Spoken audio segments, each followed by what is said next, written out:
में दलित सबसे नीचे रहे, ईबीसी और ओबीसी आगे ना बढ़े, महिलाओं की जगह है, उन्हें उस जगह में रहना चाहिए और वो चाहते हैं कि हिंदुस्तान का पूरा धन 10-15 लोगों के हाथ में हो, सत्ता एक संगठन के हाथ में हो, पूरा बिजनेस चुने हुए लोगों के हाथ में हो, अंबानी अदानी जैसे, और वो इस संविधान को खत्म करने में लगे हुए हैं। ये आपको अच्छी तरह समझना होगा। ये संविधान आरएसएस और बीजेपी नहीं लाई। जिस व्यक्ति ने, गांधी जी ने इस संविधान के लिए जिंदगी दी, उसकी हत्या की गई। गोडसे ने गांधी जी को गोली से मारा। गोडसे इस संविधान के खिलाफ था। जब उसने गांधी जी को गोली मारी, उसके दिल में गांधी जी से नफरत क्यों थी, गुस्सा क्यों था?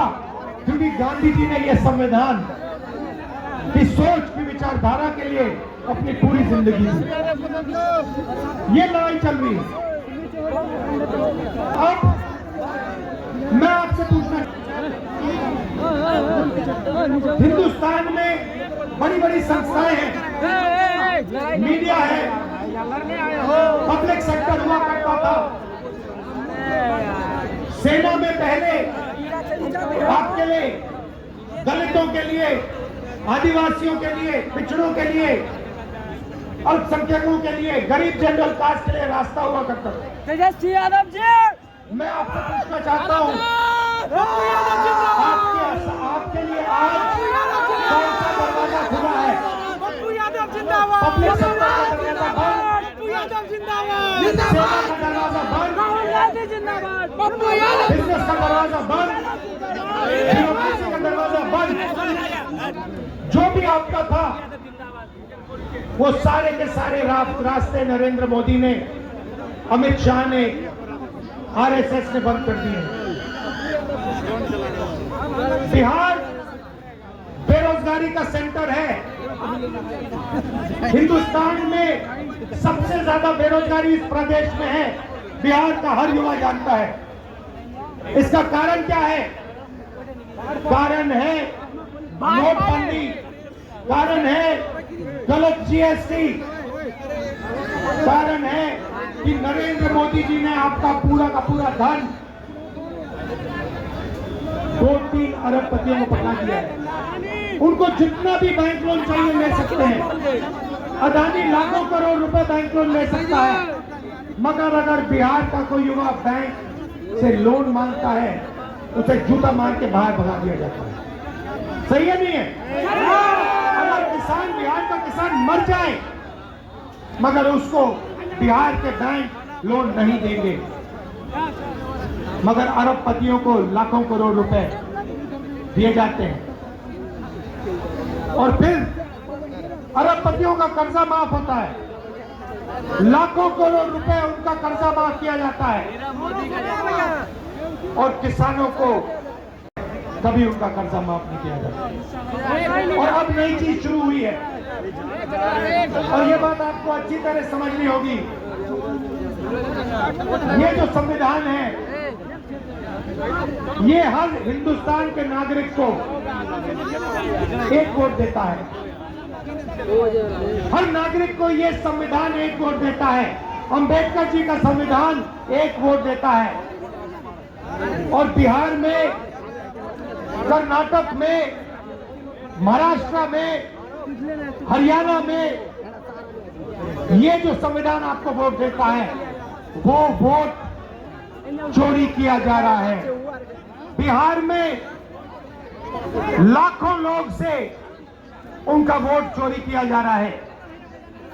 यात्रा में हजारों लोग हमसे मिले हैं, 2-3 बार वोट किया है, कोई कारण नहीं दिया, वोट काट दिया। कर्नाटक में लोकसभा चुनाव में हमने दिखाया, एक लोकसभा सीट में, एक विधानसभा सीट में 1 लाख फर्जी वोटर थे और उन 1 लाख वोटर के कारण बीजेपी चुनाव जीती। महाराष्ट्र में लाखों नए वोटर आए, लोकसभा में नहीं थे, लोकसभा में हम जीते। लोकसभा चुनाव के बाद 4 महीने के अंदर लाखों नए वोटर आते हैं, सारे के सारे वोटर बीजेपी को समर्थन देते हैं। और जब हमने इलेक्शन कमीशन से पूछा इनके नाम हमें दीजिए, ये कौन लोग हैं, हमें वोटर लिस्ट दिखाइए, इलेक्शन कमीशन कहती है हम नहीं दिखाएंगे। और हमने कहा ठीक है, वीडियोग्राफी दिखाओ, पोलिंग बूथ में वीडियो लगा है वो दिखाओ, हम देखना चाहते हैं कितने लोगों ने वोट दिया। इलेक्शन कमीशन कहती है नहीं, हम नहीं दिखाएंगे। कानून था भाइयों और बहनों, कैंडिडेट चेंज करे, कैंडिडेट वीडियोग्राफी का कानून था, कानून बदल दिया। महागठबंधन लगा हम कैंडिडेट। कानून बदलेंगे, वीडियोग्राफी हम नहीं दिखाएंगे, उल्टा 45 दिन में वीडियोग्राफी को खत्म कर देंगे, रद्द कर देंगे। भाइयों और बहनों, जैसे महाराष्ट्र में चुनाव चोरी किया, जैसे हरियाणा में चोरी किया, वैसे ही बिहार में चुनाव चोरी करने की कोशिश कर रहे हैं। क्यों कर रहे हैं? क्योंकि वो दलितों को, पिछड़ों को, ईबीसी को अपना हक नहीं देना चाहते हैं। वो जानते हैं कि ये संविधान और वोट गरीबों को हक देता है और वो अदानी अंबानी की सरकार चलाना चाहते हैं। और जो आप सवाल पूछते हो उनके जवाब नहीं देना चाहते हैं, इसलिए वो आपका वोट छीन रहे हैं और काट रहे हैं। लाखों लोगों का वोट उन्होंने बिहार में काटा है, लाखों लोगों का, और चुनाव चोरी करने की कोशिश कर रहे हैं। इसलिए हमने वोटर अधिकार यात्रा पूरे बिहार में वोटर अधिकार यात्रा शुरुआत की। हमें लगा कि बिहार की जनता अपनी हमें सुनवाएगी। भाइयों और बहनों, पता नहीं आपने टीवी पे देखा नहीं देखा, लाखों लोग इस यात्रा में वोट के अधिकार से वंचित किया जा रहा है। सोची समझी साजिश है कि आपका वोट काट के आपका वोट के अधिकार को छीना जाए। ये अधिकार आपको किसी और ने नहीं, बाबा साहब भीमराव अम्बेडकर के संविधान ने हमें दिया है। हम इस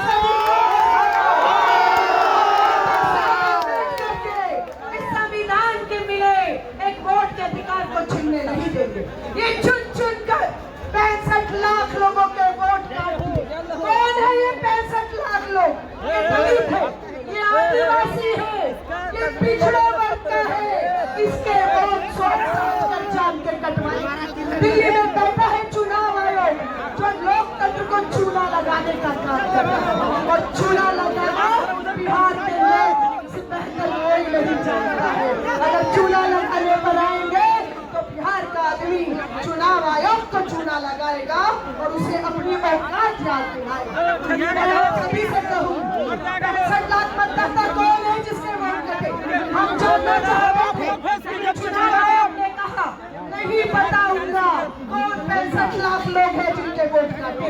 लेकिन इस यात्रा की और जिस तरह से जन सैलाब पूरा बिहार का भविष्य या सड़कों पे उमड़ा हुआ है, आपने केंद्र की सरकार को, मोदी शाह को खुद पे डरला दिया और आज सूची जारी करनी पड़ रही।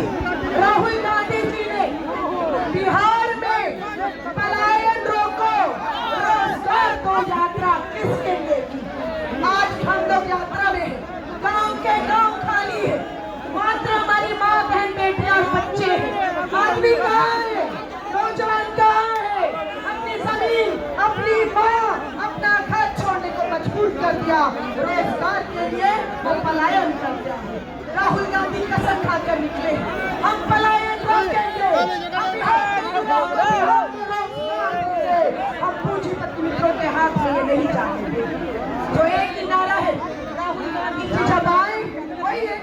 गूंजना चाहिए। दोबारा से दिल्ली की सत्ता 1 तारीख को 1 सितंबर को आपको पटना बिहार के लोग तो चूना जो है खैनिया में रगड़ देता है। हम लोग डरने वाले हैं। जब लालू जी भाजपाइयों से नहीं डरे, आडवाणी जी को गिरफ्तार किए, तो लालू जी का लड़का डरा जाएगा। मोदी जी झूठ बोलने का मैन्युफैक्चरर है, झूठ बोलने का होलसेलर है, झूठ बोलने का डिस्ट्रीब्यूटर है। जाइए, हिम्मत है तो जो करना है आप कीजिए। तेजस्वी जेल जाने से डरता नहीं। हमारे भगवान ही का पैदा जेल में हुआ था, श्री कृष्ण का। हम लोग डरने वाले लोग नहीं हैं और हम लोग सबको साथ लेके चलेंगे, चाहे कोई जात के हो, कोई धर्म के हो, कोई वर्ग के हो। तेजस्वी सबको साथ लेके चलेगा और एक नया बिहार बनाना है, जहां कारखाने खुलेंगे, जहां इंडस्ट्री लगेगा, जहां आईटी पार्क लगेगा, जहां पढ़ाई, दवाई, कमाई, सिंचाई की बात होगी। इस विषय पे काम होगा, मुद्दे के काम होंगे। सबको सामाजिक न्याय के साथ साथ आर्थिक न्याय देने वाली सरकार, ऐसी सरकार तेजस्वी देने का काम करेगा। मोदी जी आते हैं, बोलते कितना